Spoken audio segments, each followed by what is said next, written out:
Hello दोस्तों, नमस्कार। स्वागत है आपका आपके यूट्यूब चैनल एग्जाम 91 पे। तो दोस्तों देखो, कल जो है हम लोगों के 350 तक क्वेश्चन हो चुके थे और आज जो है 350 से आगे 351 से लेके 400 तक क्वेश्चन चलेंगे। और कल हम लोग जो है गतिज ऊर्जा और स्थितिज ऊर्जा के बारे में पढ़ा था और उसके क्वेश्चंस कुछ सॉल्व किए थे। आज भी उन्हीं चीज़ों को कंटिन्यू करते हुए हम लोग आगे के क्वेश्चंस भी देखेंगे, फिर उसके बाद हमारा जो है नया चैप्टर स्टार्ट हो जाएगा। ठीक है, चलो तो अब हम लोग यहाँ पे क्या देखेंगे कि पहला क्वेश्चन क्या दे रखा है। पहला क्वेश्चन लिखा हुआ है कि 12 केजी की एक वस्तु जब भूमि से 5 मीटर की ऊंचाई पर हो तब उसमें निहित ऊर्जा कितनी है। दिया गया है जी बराबर आपको इतना दिया गया है। तो आपको पता है कि जो पोटेंशियल एनर्जी होती है वो क्या होती है, mgh होती है। कल भी बताया था मैंने। और आप लोगों से मैं क्वेश्चन पूछता हूँ, कोई भी क्वेश्चन पूछता हूँ कि ये इस क्वेश्चन का आंसर आप लोग मुझे आंसर कमेंट में बताना। तो या तो वो आप लोगों को आता नहीं है और या फिर आने के बाद भी आप लोग जो है अपने आप में बहुत ज़्यादा होशियार हैं, इसलिए आप लोग उस क्वेश्चन का कमेंट में आंसर नहीं देते हैं। कुछ बच्चे तो बता देते हैं कि हाँ सर जी इसका क्वेश्चन का आंसर ये आएगा, लेकिन मैं देखता हूँ कुछ तो इतने ही ज़्यादा होशियार हैं कि उनको इससे नहीं मतलब कि क्या आंसर आएगा क्या नहीं, क्योंकि वो तो सब कुछ जानते हैं ना, तो इसलिए वो तो बताएंगे नहीं। लेकिन मेरा मानना यह है कि अगर मैंने आपसे कोई क्वेश्चन पूछा है तो उसका जवाब देने से वो क्वेश्चन आपके दिमाग में एक जगह पे बन जाएगा, तो इसलिए आपको उसका आंसर देना चाहिए। नहीं देते हैं कोई बात नहीं। चलो यहाँ पे एम ये हो गया, जी ये दे रखा है, एच जी हो जाएगा। तो कितना हो जाएगा 12 kg इंटू जी कितना है 9.8 मीटर पर सेकेंड स्क्वायर इंटू एच कितना है 5 है मीटर। ठीक, तो अब यहाँ पे देखो 12 पंचे 60 हो जाएगा। ठीक, और 60 की गुणा 9.8 से करेंगे तो 9.8 की गुणा पहले 6 से, 8 छंग 48, 4 9 छंग 54 और 4 58। ठीक है, और 60 का एक जीरो यहाँ पे भी आ जाएगा, दशमलव एक संख्या के बाद लग जाएगा, तो यानी कि कितना आ जाएगा 588 जूल। ये आपका आंसर हो जाएगा। और ये आपको कहाँ दे रखा, चौथे ऑप्शन में। पृथ्वी की ओर मुक्त रूप से गिरने वाले पिंड की कुल ऊर्जा में क्या परिवर्तन होगा। अगर वो पृथ्वी की तरफ मुक्त रूप से गिर रही है तो ये बताओ उसकी ऊर्जा में क्या ही परिवर्तन होगा। अगर वो घर्षण करते हुए रुक रुक के आ रही होती तो उसकी ऊर्जा में परिवर्तन होता। स्थितिज और गतिज ऊर्जा दोनों में चलती हुई आती है, लेकिन जब वो मुक्त रूप से गिर रही है तो इसका मतलब उसमें सिर्फ और सिर्फ गतिज ऊर्जा होगी, इसलिए उसकी ऊर्जा में कोई भी परिवर्तन नहीं होगा। 53 नंबर, एक 10 kg की वस्तु 5 मीटर पर सेकंड की गति से गतिमान है, उसकी गतिज ऊर्जा बतानी है। तो गतिज ऊर्जा मतलब क्या होता है, काइनेटिक एनर्जी, और उसका फॉर्मूला क्या होता है, हाफ mv² होता है। तो m कितना दे रखा है 10 और v कितना दे रखा है ये, तो बस 1/2 गुणे 10 गुणे 5 गुणे 5। ठीक, 2 से ये कट जाएगा, 55 25 पंचे 125 आपका जूल आंसर आ जाएगा। ये लीजिए भाई आंसर आ गया। हाँ, एक बच्चे का मैसेज आया था, कमेंट आया था, वो कह रहा था सर जी सिर्फ ALP के क्वेश्चन कराइए। तो ये बताओ क्या रेलवे आपसे ये कहेगा कि सिर्फ हम साइंस में वही क्वेश्चन पूछेंगे जो आपके प्रीवियस ईयर में रेलवे में ALP में ही पूछे गए, क्या बाकी के क्वेश्चन वो नहीं पूछ सकता। ये तो साइंस के ही क्वेश्चन है ना। अब इसमें चाहे रेलवे के किसी भी एग्जाम में आया हो, आपके लिए तो इंपॉर्टेंट है, क्या ये इंपॉर्टेंट क्वेश्चन नहीं है। अगर दोस्त नहीं है तो फिर भाई मैं कुछ नहीं कर सकता, क्योंकि मैं छांट के आपको सिर्फ और सिर्फ अगर वही क्वेश्चन कराऊंगा ALP के ही, ठीक है, तो आपको मुश्किल से 14,000 में से 1,000 क्वेश्चन ही ऐसा मिलेगा जो आपको ALP का होगा। लेकिन मेरे हिसाब से 14,512 क्वेश्चन अगर आप कंप्लीट करते हैं तो आपका कोई भी टॉपिक नहीं बचेगा साइंस का जो आप लोग जो है ALP में जब आए तो आप उसको छोड़ के आप आए। तो इसलिए जो भी मैं करा रहा हूँ आप करते रहिए, आपको मैं कुछ भी फालतू का नहीं करा रहा हूँ, सब मैं प्रीवियस ईयर ही क्वेश्चन करा रहा हूँ। तो उसमें क्या यार कि ALP के ही सिर्फ कराइए या इसका ही सिर्फ कराइए, ये नहीं हो पाएगा दोस्त। ठीक है, ये पॉसिबल नहीं है।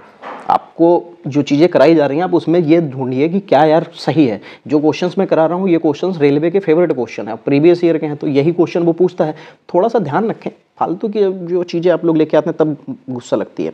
चलो यहाँ पे ये M दे रखा है, ये आपको KE दे रखा है, मतलब काइनेटिक एनर्जी दे रखा है, और G आपको ये दे रखा है सॉरी काइनेटिक नहीं, ये पोटेंशियल एनर्जी है। ठीक है, क्योंकि ऊंचाई से गिराया जा रहा है तो हमको ये चीज़ बताना है। तो पोटेंशियल एनर्जी हमको कितनी दे रखी है 400, और M कितना दे रखा है 2, और G कितना दे रखा है 10, और H ही हमको फाइंड करना है। तो ये सारी चीज़ें, तो 10 से इसको काट देंगे 40 बार, 2 से इसको काट देंगे 20 बार, यानी कि 20 मीटर आपका आंसर आ जाएगा। चलो, निम्नलिखित में से किसमें स्थितिज ऊर्जा होती है। अब इसमें स्थितिज ऊर्जा पूछी जा रही है, किसमें होगी, बांध का पानी, उड़ता हुआ वायुयान, गिरता हुआ वायुयान और दौड़ता हुआ धावक। तो एक चीज़ ये बताओ, जब उड़ रहा है वो तो एक जगह से दूसरी जगह जा रहा है तो उसमें गतिज ऊर्जा होगी, गिरता हुआ तो वो भी ऊपर से नीचे आएगा कैसे भी, तो क्या हो जाएगा उसमें भी गतिज ऊर्जा। दौड़ता हुआ धावक वो भी रुका हुआ नहीं है, तो बांध का पानी रुका हुआ होता है, इसलिए इसमें स्थितिज ऊर्जा हो जाती है। निम्नलिखित में से कौन सी वस्तु में स्थितिज ऊर्जा होगी। अब देखो, फिर स्थितिज ऊर्जा होगी तो चलती गोली चल रही है गतिज ऊर्जा, बहने वाली हवा गतिज ऊर्जा, एक लुढ़कता हुआ पत्थर गतिज ऊर्जा, और उठाया हुआ हथौड़ा। अब आपने सिर्फ उठाया हुआ है, कुछ कर तो रहे नहीं हो, तो इसमें स्थितिज ऊर्जा हो जाएगी। फिर देखो, एक 10 केजी की भार की बाइसिकल 20 मीटर की गति से चलती है तो बाइसिकल में गतिज ऊर्जा, तो आपको पता है क्या होता है, गतिज ऊर्जा बराबर 1/2, और m कितना है ये, और v कितना है ये, तो m कितना हो जाएगा 10, और v कितना हो जाएगा, v का स्क्वायर होता है तो इसलिए 20 × 20 आ जाएगा। तो ये 10 बार चला जाएगा, 10 दामन 100 आ जाएगा, 2 एकम 2 कर लीजिए और 3 जीरो लगा लीजिए, जूल। बस सीधे आपका आंसर आ गया कितना, 2000 जूल। और हाँ, जो लोग ये कहते हैं ना कि सर सिर्फ एएलपी के ही क्वेश्चन कराओ, गारंटी दे रहा हूँ ये अभी जैसे ग्रुप डी के क्वेश्चन पूछे जा रहे हैं, अगर यही ग्रुप डी के भी क्वेश्चन अगर उनको दे दिए जाएं तो सॉल्व नहीं होंगे, लेकिन क्या है उनको बस वही है ना कि उनको ऐसा लगता है सिर्फ मैं एएलपी के ही क्वेश्चन कर लूँगा तो मेरा सिलेक्शन हो जाएगा। नहीं हो पाएगा दोस्त, ऐसे लोगों का सिलेक्शन जल्दी नहीं हो पाता है। चलो एम देखो 14 केजी और वी आपको इतना दे रखा है, और निहित गतिज ऊर्जा पूछी गई तो आपको पता है गतिज ऊर्जा 1/2 m v का स्क्वायर, तो 5 × 5 ये 7 बार, तो कितना हो जाएगा 7 × 5 = 35 और 7 × 5 = 35 और 35 पंचे 5 हम 25 5 हैं 15 2 17 175, तो कितना आ जाएगा 175 जूल। तो यानी कि यहाँ पे कितना आ जाएगा 175 जूल आपका आंसर आ जाएगा। देखो गुणा करना थोड़ा सा आपको ऐसा हो कि आप मन में ही गुणा कर सकें, तो आप बहुत जल्दी कैलकुलेशन कर लेंगे और आपका सवाल भी जल्दी हो जाएगा। इनमें से किस वस्तु के पास गतिज ऊर्जा नहीं, निम्नलिखित में से किस में गतिज ऊर्जा नहीं है, नहीं होती है। तो गतिज ऊर्जा का मतलब है कि आपको वो चीज़ गतिमान अवस्था में नहीं होनी चाहिए, रुकी हुई होनी चाहिए। तो लुढ़कता हुआ पत्थर गतिमान है, गिरता हुआ नारियल गतिमान है, उठा हुआ हथौड़ा ये कैसे भी करके गतिमान नहीं है, क्योंकि ये एक जगह पे रुका हुआ है, उठा हुआ है बस एक जगह पे रुक गया। अब गतिमान कार तो भी गतिज ऊर्जा, तो उठा हुआ हथौड़ा आपका स्थितिज ऊर्जा का उदाहरण हो जाएगा। फिर 36 नंबर, इनमें से किस वस्तु के पास गतिज ऊर्जा नहीं होती है, तो फिर वही चीज़ है कि किसके पास गतिज ऊर्जा नहीं होती, यानी कि स्थितिज होना चाहिए, यानी कि रुकी हुई। फिर देखो नीचे आपको सेकंड ऑप्शन पे दिखा हुआ होगा हथौड़ा, उठा हुआ हथौड़ा, ये भी आपका वही बन जाएगा। चलो फिर देखो क्या लिखा हुआ है, 370 के भार को उठाने के लिए 9800 जूल की ऊर्जा का प्रयोग किया गया है, तो उसकी ऊंचाई बताओ। अब आप एक बात बताओ, कोई भी वस्तु ऊपर उठाई गई है तो इसका मतलब ये इसमें स्थितिज ऊर्जा का काम किया गया है। क्यों? क्योंकि वो जगह पे ही खड़ा होकर सिर्फ वस्तु को ऊपर उठा रहा है, उसको चला नहीं रहा है। ठीक है, तो अब वो ऊपर या नीचे उठाई या रखी जाती है तो उसमें स्थितिज ऊर्जा का ही काम होता है, क्योंकि वस्तु अपनी जगह पे ही है, बस वो ऊपर और नीचे हो रही है। तो क्या हो जाएगा, स्थितिज ऊर्जा का उदाहरण क्या हो, एग्जाम मतलब फॉर्मूला क्या हो जाता है, mgh हो जाता है। m कितना है 70, g कितना है आपको नहीं पता है तो आप उसमें डायरेक्टली 10 ले सकते हैं, और पोटेंशियल एनर्जी कितनी है 9800 है।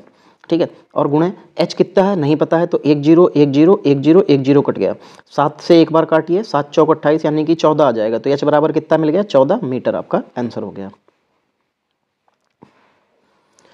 फिर देखो एक व्यक्ति 2 सेकंड में 10,000 जूल कार्य करता है तो उसके द्वारा खर्च की गई ऊर्जा। अब देखो अब अगर यहाँ पे वो पहले तो ऊर्जा खर्च कर रहा है तो उसकी मतलब 2 सेकंड में 1000 जूल कार्य कर रहा है, तो हमसे उसके द्वारा खर्च की गई ऊर्जा यानी कि उसकी शक्ति पूछी जा रही है। तो शक्ति का फॉर्मूला क्या होता है, शक्ति बराबर होता है कार्य और बटे में समय। ठीक, कार्य उसका कितना था 1000 जूल, उसकी ऊर्जा कितनी है 2 सेकंड, तो 2 से इसको काट देंगे आ जाएगा 500, और जूल बटे सेकंड क्या बन जाएगा तो वाट बन जाएगा। ये लीजिए 500 वाट आपका आंसर हो गया। ठीक है, देखो क्वेश्चन सब आसान है, चाहे आपका एएलपी का हो चाहे आपका ग्रुप डी का हो, लेकिन अगर सोचिए कि आप इस तरीके के ग्रुप डी में क्वेश्चन पूछे जा रहे हैं तो जो लोग ये कह रहे हैं ना कि सिर्फ एएलपी का कराओ, तो ये क्वेश्चन भी उनसे नहीं होगा। चलो फिर क्या है 40 kg द्रव्यमान, तो ये m हो गया कि एक वस्तु को जमीन से 5 मीटर की ऊंचाई पर उठाया जाता है तो उसकी स्थितिज ऊर्जा का मान क्या होगा। तो ठीक है, स्थितिज ऊर्जा आपको पता है क्या होती है, mgh होती है, तो mg 10 है और h कितना है 5, तो 4 पंचे 20 होता है, 200 दामन 2000 हो जाएगा, ये कितना आ जाएगा 2000, क्या आंसर आ जाएगा जूल। ये लीजिए 2000 जूल आपका आंसर हो गया। किसी वस्तु की मुक्त रूप से गिरावट के दौरान, अगर कोई वस्तु मुक्त रूप से गिर रही है तो उसके दौरान उसने पूछा है कि क्या होगा। चलो तब क्या होगा, गतिज ऊर्जा में वृद्धि होगी, स्थितिज ऊर्जा में वृद्धि होगी, गतिज ऊर्जा में कमी होगी, गतिज ऊर्जा में कोई परिवर्तन नहीं होगा। देखो अगर कोई वस्तु मुक्त रूप से गिर रही है तो वो ऊपर अगर 10 की स्पीड से छोड़ी गई तो इसका मतलब नीचे तक आते आते उसकी स्पीड बढ़ जाएगी, तो यानी कि उसकी गतिज ऊर्जा में वृद्धि हो जाएगी। अगर वस्तु घर्षण करते हुए आ रही है तब तो उसकी ऊर्जा में कमी होती है। चलो किसी निश्चित ऊंचाई पर गतिमान किसी वस्तु के वेग को 4 गुना बढ़ा दिया जाए तो उस वस्तु की स्थितिज ऊर्जा में क्या परिवर्तन हो जाएगा। देखो जब भी कभी इस तरीके का क्वेश्चन आपके सामने पूछा जाए तो उसने क्या कहा है कि अगर किसी वस्तु के वेग को 4 गुना कर दिया जाए। अब एक बात बताओ, उसमें किसी गतिमान वस्तु के वेग को 4 गुना कर दिया जाए तो उस वस्तु की स्थितिज ऊर्जा में, तो ये बताओ अगर हम किसी की स्पीड मान लो चलती हुई कोई गाड़ी जा रही है, तो अगर हम उसका वेग बढ़ाएंगे तो क्या होगा, उसकी गतिज ऊर्जा के ऊपर फर्क पड़ेगा कि स्थितिज ऊर्जा के ऊपर फर्क पड़ेगा? तो भैया गतिज ऊर्जा के ऊपर फर्क पड़ेगा, क्योंकि गतिज उसकी वेग बढ़ाया गया यानी कि उसकी चाल बढ़ाई गई, तो उसकी गतिज ऊर्जा बढ़ जाएगी। अगर गतिज ऊर्जा बढ़ रही है तो आपको इसमें कहाँ से भैया स्थितिज ऊर्जा, कहाँ से कोई स्थितिज ऊर्जा आएगी? नहीं आएगी। तो इसलिए स्थितिज ऊर्जा के ऊपर कोई भी फर्क नहीं पड़ेगा, क्योंकि उसमें गतिज ऊर्जा होगी। 66 नंबर, साइकिल चलाते समय ऊर्जा का किस प्रकार रूपांतरण होता है? तो देखो, जब साइकिल चला रहे होते हैं जब हम लोग साइकिल चला रहे होते हैं तब क्या होता है उसमें स्थितिज ऊर्जा पेशीय ऊर्जा में रूपांतरित हो जाती है, स्थानीय ऊर्जा पेशीय ऊर्जा में और फिर गतिज ऊर्जा में रूपांतरित हो जाती है, रासायनिक ऊर्जा यांत्रिक ऊर्जा में रूपांतरित हो जाती है, यांत्रिक ऊर्जा गतिज ऊर्जा में रूपांतरित हो जाती है। देखो, साइकिल जब हम चलाते हैं तो ऊर्जा क्या करती है, पहले जो रासायनिक ऊर्जा यानी कि जब हमने साइकिल चलाया तो वो पेशीय ऊर्जा में यानी कि हमारे जो मांसपेशियां उनमें खिंचाव, दबाव, प्रेशर सब कुछ आएगा, तब स्पीड हम उसकी बढ़ा पाएंगे। और जब वो एक बार चल जाएगी फिर उसमें गतिज ऊर्जा में रूपांतरित हो जाएगी, क्योंकि वो तब फिर गति करने लग जाएगी, तो फिर गतिज ऊर्जा में। तो इसलिए यहाँ पे आपका सेकंड ऑप्शन बिल्कुल सही हो जाएगा। आपने देखा होगा जब साइकिल खड़ी होती है, आप जब उसको चलाना चाहते हैं तो पहले आपको पाँव पे प्रेशर देना पड़ता है, जो आपके पैर होते हैं उन पे प्रेशर देना पड़ता है जिससे वो स्पीड पकड़ पाए, तो आपको खिंचाव लगता है, पैर में दर्द महसूस होता है, ये वही बताया गया है। चलो, एक संपीड़ित स्प्रिंग में सामान्य स्प्रिंग की तुलना में ऊर्जा होती है, तो कम, शून्य, सामान्य, समान और अधिक। एक संपीड़ित स्प्रिंग में सामान्य स्प्रिंग की तुलना में, एक देखो संपीड़ित स्प्रिंग मतलब खिंची हुई स्प्रिंग में सामान्य स्प्रिंग की तुलना में ऊर्जा होगी। आप एक चीज़ बताओ, अगर कोई स्प्रिंग जो है नॉर्मल अवस्था में है तो उसमें ऊर्जा का कोई फर्क पड़ेगा? कुछ नहीं, वो तो नॉर्मल होगी। लेकिन अगर आप जो है उसमें स्प्रिंग को खींचे तो आपके शरीर से पावर लगी ना, और जब पावर लगेगी तो इसका मतलब है कि उसमें ऊर्जा अधिक हो जाएगी। तो इसलिए संपीड़ित स्प्रिंग में ऊर्जा अधिक होगी और सामान्य स्प्रिंग में कम होगी। चलो, 68 नंबर देखो, किसी वस्तु को एक निश्चित ऊंचाई से भूमि पर गिराया जाता है, जब यह भूमि को छूती है तो इसमें इस ऊर्जा होगी। चलो देखो, जब किसी वस्तु को एक निश्चित ऊंचाई से गिराया जाता है, तो मान लो ये वस्तु थी और हमने यहां से इसको गिराया ऐसे करके जमीन तक, ठीक है, ये ऐसे करके गिरती हुई आ रही है, ठीक है। अब अगर ये ऐसे करके गिरती हुई आ रही है तो जब ये भूमि को छूती है तब इसमें होगी, क्योंकि जब भूमि को छुई है तब तक तो इसमें गतिज ऊर्जा ही थी ना, और जब तक ये रुकेगी नहीं तब तक इसमें गतिज ऊर्जा रहेगी। तो बस आपको क्या मिल जाएगा आंसर, कि इसमें गतिज ऊर्जा होगी। किसी वस्तु पर लगने वाले सामर्थ्य यानी कि पावर को क्या कहते हैं? जो उस पर शक्ति लगती है उसको क्या कहोगे? तो उसको ऊर्जा कहते हैं। ये लीजिए, आपका आंसर हो गया। 50 किलोग्राम द्रव्यमान वाले एक पिंड को 6 मीटर की ऊंचाई पर निहित ऊर्जा क्या होगी? तो फिर वही चीज पूछी गई है, तो इसका मतलब चाहे तो आप यू करके निकाल सकते हैं, या आप पोटेंशियल एनर्जी भी निकाल सकते हैं। दोनों में से आप कुछ भी कभी कभार दे देते हैं, कभी कभार यू लेते हैं, कभी कभार जी ले लेते हैं, कोई दिक्कत नहीं है। आपको क्या फार्मूला पता है? आपको पता है कि क्या फार्मूला होता है, mgh। स्थितिज ऊर्जा पूछिए, mgh हो जाएगा, ठीक है। तो अब आपको m पता है, कितना है 50, जी कितना है 10 और h कितना है 6, तो 6 पंचे 30 और 2 जीरो और यानी कि 3000 हो जाएगा, 3000 जूल। ये लीजिए भाई, 3000 जूल आपका आंसर हो गया। 71, m द्रव्यमान की एक वस्तु को भू स्तर से 4 आवर्स की ऊंचाई पर उठाया जाता है, 4h की ऊंचाई पर उठाया जाता है, वस्तु की स्थितिज ऊर्जा होगी। अब एक चीज देखो, यहाँ पे उसने क्या कह दिया, ये 4 जो है h में दे रखा है। किस में दे रखा है? h में दे रखा है। तो यहाँ पे इसका मतलब ये जो है, आप इसको कैपिटल H ले लेंगे, चाहे कैपिटल H ले लो, H ले लो, कोई फर्क नहीं पड़ेगा उसके ऊपर। m द्रव्यमान की वस्तु है और g का मान तो आपको पता ही है कि कितना होता है। g का मान आप चाहो तो g ले लो और चाहे तो h ले लो, वो 10 ले लो। अगर यहाँ पे आपको दे रखा है तो ठीक है, नहीं दे रखा है तो कोई दिक्कत नहीं है। आपको पता है कि उसका फॉर्मूला क्या बनता है, mgh होता है, ठीक है। तो अब यहाँ पे h की वैल्यू क्या दे रखी है, 4h, तो यानी कि m ऐसे रहेगा, g ऐसे ही रहेगा और h की वैल्यू क्या हो जाएगी, 4h हो जाएगी। तो अब हमारा क्या बन जाएगा, तो 4mgh बन जाएगा। बस यही आंसर बताना था। ये देख लो, 4mgh पहले वाले ऑप्शन में आपको दिख जाएगा। 72 नंबर, 11 kg की एक वस्तु जब भूमि से 7 मीटर की ऊंचाई पर हो तब इसमें निहित ऊर्जा कितनी होती है? फिर वही चीज़ देखो, mgh लगा देंगे, क्या लगा देंगे, mgh लगा देंगे। तो m कितना है 11, g कितना है 9.8 और h कितना है 7। बस अब आपको इसका गुणा करना है। 11 7 77 होता है, तो यानी कि 98 की गुणा आप 77 से कर लो। 7 8 56 और 7 9 63 और 63 5 68, फिर 6 8 6, तो 6 14 15 7, एक के बाद दशमलव लग जाएगा, तो यानी कि 754.6 जूल आपका आंसर आ जाएगा। ये लीजिए 754.6। देखो दोस्तों क्या है ना कि दोस्तों थोड़ी सी कैलकुलेशन आपको अपने आप में सुधारनी पड़ेगी। अगर नहीं कैलकुलेशन सुधारोगे तो भाई गुणा भाग करते रह जाओगे बहुत देर तक, ठीक है। पेपर आपने एनटीपीसी का मेंस तो देखा ही होगा कितने कैलकुलेटिव तरीके से आया था, तो बस पेपर वैसा ही आएगा। आपको बस क्या करना है, आपको अपने हिसाब से देखना है कि कैसे क्या कर सकते हैं।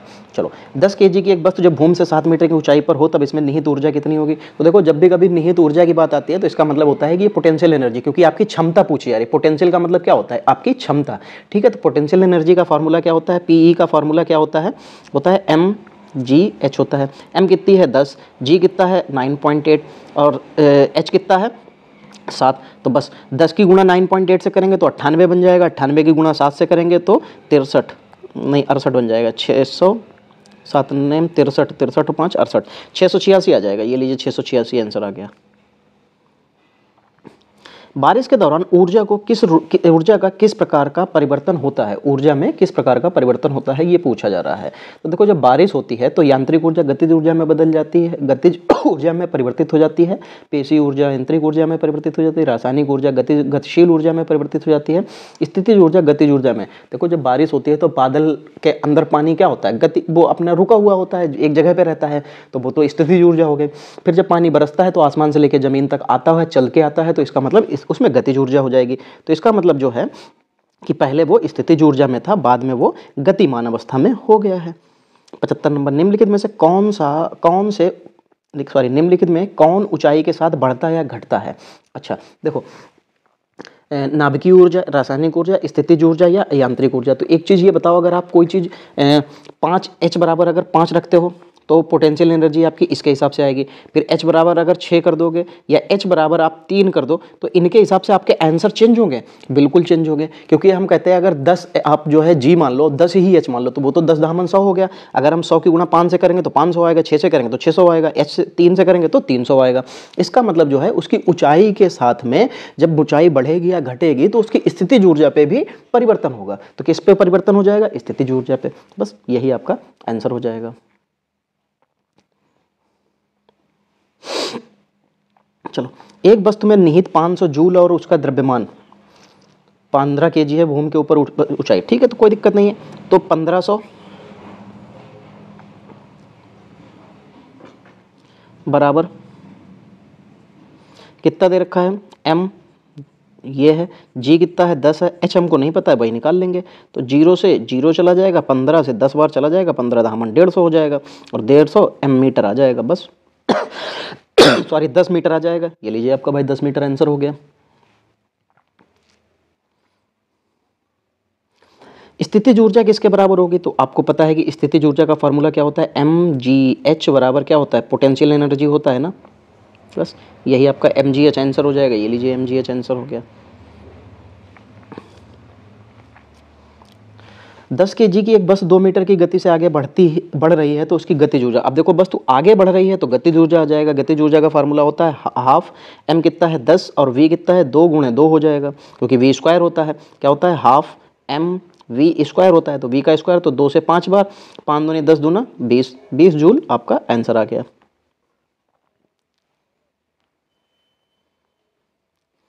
थ्री 79 क्या लिखा हुआ है, किसी वस्तु की गतिज ऊर्जा ज्ञात करने का सूत्र, गतिज ऊर्जा का फार्मूला क्या होता है, ये आप लोग मुझे कमेंट में आंसर बताना।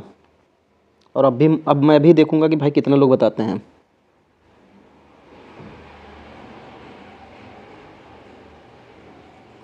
अब इतनी बार पोटेंशियल एनर्जी और काइनेटिक एनर्जी का फार्मूला पूछ चुके हैं तो अब आपको जिम्मेदारी बनती है कि भाई एक बार तो आप लोग भी कम से कम कमेंट में, सभी लोग जितने भी लोग देखें, जो जितने भी लोग, सभी लोगों की जिम्मेदारी बनती है कि भाई आप लोग इसका आंसर दें, ठीक है।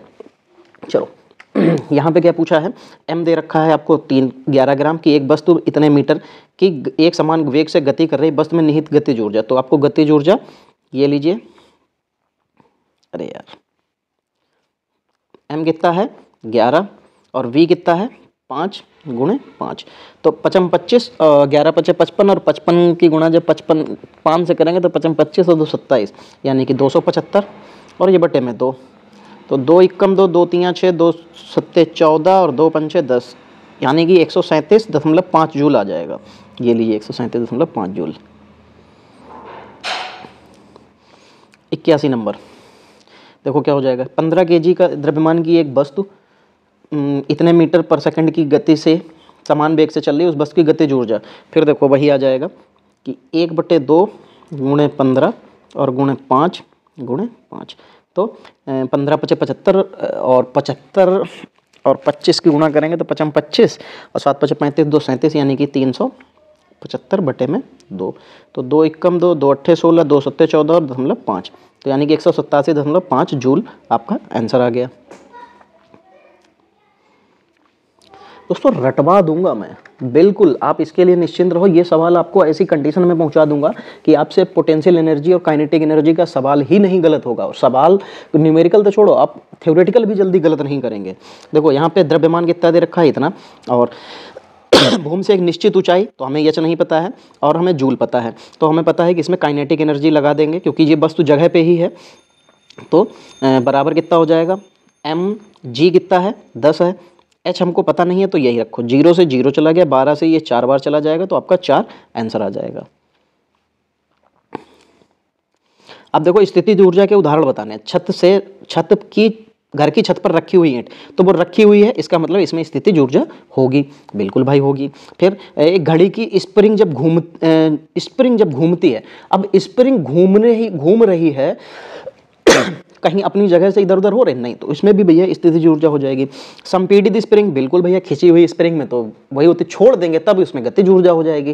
फिर जल आपूर्ति प्रणाली के तहत ऊंचे जलाशय में पानी संग्रह, यानी कि बांध का पानी, ये भी, तो यानी कि सभी मिल गए, तो भैया आपका आंसर, सभी आंसर सही हो जाएंगे, सभी में गतिज ऊर्जा हो जाएगी।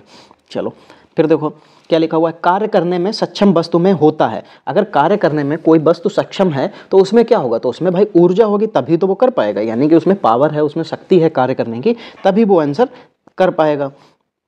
85 नंबर, एक हाइड्रो इलेक्ट्रिक पावर स्टेशन पर बहने वाला पानी टरबाइन घुमा सकता है, क्योंकि उसमें भैया गतिज ऊर्जा होती है, पावर होती है, शक्ति होती है, इसलिए वो तेज गति से चलता हुआ आता है और टरबाइन से टकराता है और टरबाइन उसकी वजह से घूमती है, फिर बिजली बनती है, तो उसमें क्या हो जाएगा, गतिज ऊर्जा आपकी हो जाएगी। गतिज ऊर्जा का फार्मूला आपको कमेंट में बताना ही बताना है। अगर आप लोग पढ़ाई को लेकर सीरियस हो तो भाई जवाब जरूर दोगे।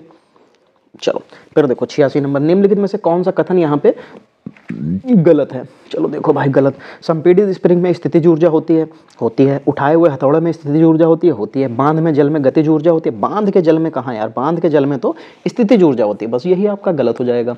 ठीक है, चलो देखो, एक वस्तु का द्रव्यमान 20 kg है और वह 6 मीटर पर सेकंड की चाल से गतिमान है, वस्तु की गतिज ऊर्जा, तो 1/2 m कितना है 20 है, तो 20 और गुणे ये 6 गुणे 6, तो 2 से ये 10 बार कर दो, 6 रंग 36, 36 की गुणा 10 से करेंगे तो ये 360 जूल आपका आंसर आ जाएगा। 360 जूल आपका आंसर आ गया। अब देखो यहाँ पे लिया हुआ है, दिए गए चित्र के ऊर्जा के संबंध में क्या अनुमान लगाया जा सकता है। दोनों वाहन में स्थितिज ऊर्जा है, भैया कभी नहीं हो सकती, क्योंकि देखो इसके भी पीछे ये हवा के छींटे ऐसे दिखाई दे रहे हैं, तो इसका मतलब ये गाड़ी चल रही है, इसमें भी दिखाई दे रहा है, तो ये गाड़ी चल रही है। ठीक, अगर ये चल ना रही होती तो ये पीछे हवा के कण ऐसे दिखाए नहीं जाते। ठीक है, तो इसका मतलब ये गाड़ियाँ चल रही, तो इसमें स्थितिज ऊर्जा तो हो ही नहीं सकती। ठीक, दूसरा क्या है, उच्च ऊर्जा का प्रयोग कर 2 वाहन तेजी से आगे बढ़ रहे हैं। उच्च ऊर्जा का प्रयोग करके ये कैसे पता लग पाएगा कि दोनों में से कौन उच्च ऊर्जा या कैसा क्या है, ये तो नहीं हो सकता।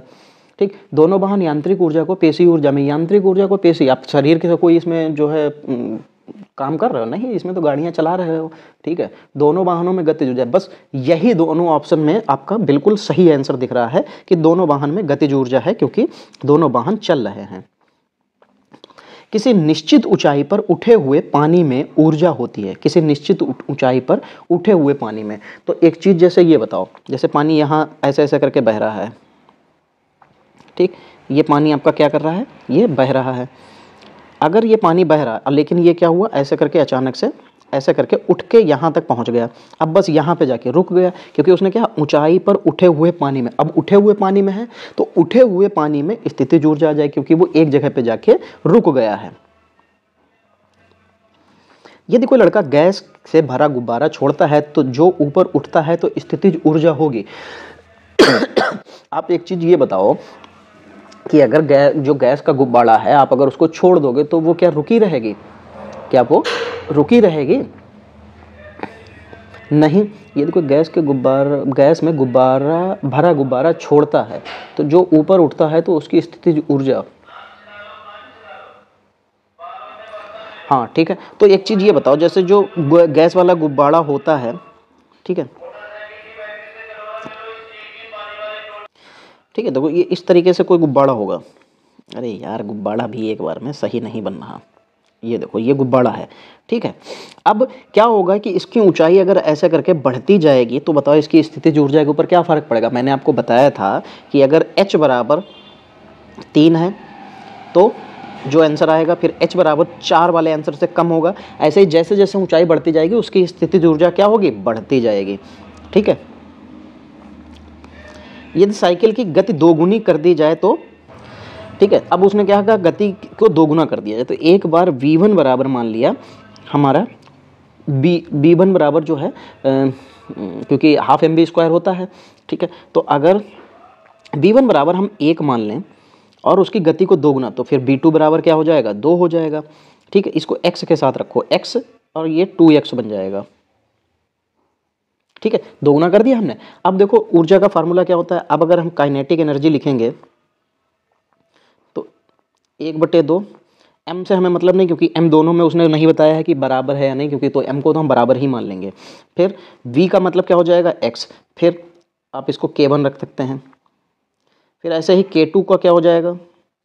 तो ये भी वही बन जाएगा, हाफ m 2x, और यहाँ पे भी स्क्वायर और यहाँ पे भी स्क्वायर। अब देखो एक चीज़ देखो, जब उसने ये इतना कह ही दिया है तो गतिज ऊर्जा हो जाती है। तो कुछ नहीं करना है आपको ऐसे ही k1/k2 बराबर यहाँ से हाफ हाफ ऐसे करके हाफ m गुणे x का स्क्वायर, और ऐसे ही ये हाफ m गुणे 2x का स्क्वायर कर देंगे। तो ये हाफ से हाफ कट जाएगा, ऊपर कितना आ जाएगा? इधर आ जाएगा x², और बटे में नीचे कितना आ जाएगा? 4x²। तो ये x से x चला जाएगा, यानी कि हम ये कह सकते हैं कि अब ये 1/4 आ जाएगा। तो ऐसे k1/k2 बराबर 1/4 आ जाएगा। तो हम इसको क्रॉस मल्टीप्लिकेशन कर देंगे, तब कितना आ जाएगा? यानी कि 4k1 बराबर क्या हो जाएगा? 1k2। इसका मतलब जो है जो k2 होगा वो k1 की अपेक्षा 4 गुना हो जाएगा। कितना हो जाएगा? 4 गुना हो जाएगा। तो बस ये लीजिए भाई, आपका 4 गुना आंसर हो गया। 92 नंबर, 30 किलो द्रव्यमान की एक वस्तु को 10 मीटर प्रति सेकंड के समान वेग से स्थानांतरित किया जा रहा है। तो वस्तु की गतिशील ऊर्जा, तो 1/2, द्रव्यमान कितना है? 30, और उसकी वेग कितना है? 10 गुणे 10। तो आप इसको काट देंगे तो ये 15 बार हो जाएगा। 15 की गुणा 1 से कर देंगे तो 15 आ जाएगा, और ये 2 जीरो लगा देंगे तो 0 हो जाएगा, 1500 जूल। ये लीजिए भाई, 1500 जूल आपका आंसर हो गया। 30 किलोग्राम द्रव्यमान की वस्तु इतने वेग से जो है समान वेग से घूम रही है। वस्तु के अधीन गतिज ऊर्जा, तो 1/2 गुणे 30 गुणे 5 गुणे 5, तो ये 15 बार चला जाएगा। और 15 × 5 = 75, और 75 की गुणा अगर 5 से करेंगे तो 5 × 25 और 2 × 27, 275 आ जाएगा। 15 × 5 = 75, 5 × 25, 7 × 5 = 35, 2 × 37, यानी कि 375 जूल आ जाएगा। ये लीजिए भाई, 375 जूल आ गया। एक वस्तु 220 kg द्रव्यमान और 10 न्यूटन kg के गुरुत्वाकर्षण के साथ 400 जूल की स्थितिज ऊर्जा जो है वो हमको दे रही है। तो अब हमको उसका आंसर बताना है। तो आपको पता है कि स्थितिज ऊर्जा स्थितिज ऊर्जा का फार्मूला क्या होता है। तो स्थितिज ऊर्जा आपको दे रखी है 400, और वस्तु का द्रव्यमान कितना दे रखा है? 20, और उसका ऊपर जो उसके ऊपर जो क्या लगा रहा है वो बल लगा रहा है। तो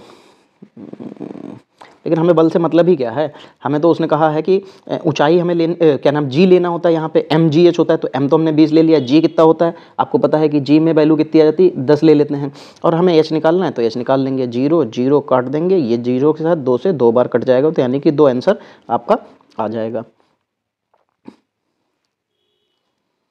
चलो 395, 15 kg के हथौड़े को जब 10 मीटर की ऊंचाई तक उठाया जाता है तो उसके द्वारा प्राप्त स्थितिज ऊर्जा, तो फिर वही mgh होता है, तो m है 15, g आपको दिया नहीं है तो g को हम ऊंचाई 10, g हम 10 ले लेंगे, और h कितना दे रखा है तो 10 दे रखा है, तो 15 की गुणा जब 100 से करेंगे तो 1500 जूल आपका आंसर आ जाएगा। 30 मीटर पर सेकंड की गति से चलने वाले 2 kg द्रव्यमान के बाल की गतिज ऊर्जा 1/2, द्रव्यमान है 2 और ऊंचाई कितनी है 30 गुणे 30, तो 2 से 2 कट जाएगा, और 30 तियां होता है 900, और ये 900 आपका जूल में आंसर आ जाएगा। एक वस्तु का वेग उसके शुरुआती वेग से 2 गुना हो जाता है तो उसकी गतिज ऊर्जा में कितने गुना की वृद्धि हो जाएगी। अभी पीछे ही लगाया था, कितने गुना की वृद्धि हो जाती है, तो 4 गुना की वृद्धि हो जाती है। अभी पीछे ही हम लोगों ने लगाया था, अभी आपको प्रूफ करके दिया था कि कितने हो जाती है, 4 गुना हो जाती है, बस वही आपका इसमें भी आंसर हो जाएगा। चलो 398। अब भाई पूरा वीडियो नहीं देखोगे तो कभी तो कुछ तो नुकसान होगा ही होगा। किसी वस्तु का द्रव्यमान जो है 30 kg दे रखा है और वेग इतना दे रखा है, तो 1/2, और m कितना हो जाएगा 30, और वेग कितना हो जाएगा 5 गुणे 5, तो 30 से इसको 15 बार काट देंगे, और आपको पता है कि इतना 375 वाट नहीं 375 जूल आ जाता है, ये जूल में आंसर हो जाएगा। क्योंकि 75 पंचे 375 होता है, आपको अभी मैंने 3-4 बार मल्टीप्लाई करके ही दिखा दिया। 99, 12 kg का द्रव्यमान, क्योंकि कोई एक वस्तु एक नियत ऊंचाई पर स्थित है, वस्तु की स्थितिज ऊर्जा इतनी है, तो आपको पता है कि स्थितिज ऊर्जा बराबर क्या होता है m, g की वैल्यू 10 दे रखी है, h हमको पता नहीं है तो वही निकाल लेंगे, 0 से 0 चला जाएगा, 12 पंचे 60 चला जाएगा, तो यानी कि h बराबर आपको क्या मिल जाएगा 5 मीटर पर सेकेंड स्क्वायर। तो ये देखो ऐसे मिलेगा 5 मीटर पर सेकेंड स्क्वायर। अगर हम इसको ऐसे लिखेंगे तो 5 मीटर सेकेंड नीचे से ऊपर पहुंच जाएगा, तो क्या बन जाएगा सेकेंड की पावर -2, तो इसको मतलब सेकेंड वाला आपका आंसर जो ऑप्शन नंबर 2 में दे रखा है ये आपका आंसर हो जाएगा। चलो निम्नलिखित में से कौन गतिज ऊर्जा के साथ बढ़ती है। देखो गतिज ऊर्जा के साथ उसने पूछा है क्या बढ़ेगी, निम्नलिखित में से कौन सी ऊर्जा गति के साथ बढ़ती है। अच्छा, अब गति आप जितना v बढ़ाते जाएंगे, जैसे v बराबर अगर आपको 2 दे रखा है तो आपको गतिज ऊर्जा उस हिसाब से मिल जाएगी, और अगर जैसे जैसे ये v बराबर 3 हो जाएगा तो बढ़ जाएगी, v बराबर अगर ये 4 हो जाएगा तो हर बार क्या हो जाएगी, कौन बढ़ेगा, क्योंकि वस्तु जो है क्या कर रही है, गति कर रही है, तो गति के साथ गतिज ऊर्जा बढ़ जाएगी, तो आपका यहाँ पे ये आंसर हो जाएगा। ठीक है, चलो तो आज की भी जो क्लास है हमारी वो यहीं पे समाप्त होती है। अगला जो है आपको द्रव्यमान का पोर्शन आ जाएगा, तो द्रव्यमान को थोड़ा सा ध्यान देके घर से एक बार रिवीजन कर लेना, फिर मिलेंगे। बाकी पीडीएफ के लिए आप लोग टेलीग्राम चैनल को ज्वाइन कर लीजिए, वहाँ से सारी पीडीएफ मिल जाएंगी आपको जो भी मैं पढ़ाता हूँ शाम को। बाकी मिलेंगे अगली क्लास में, तब तक के लिए जय हिंद दोस्तों।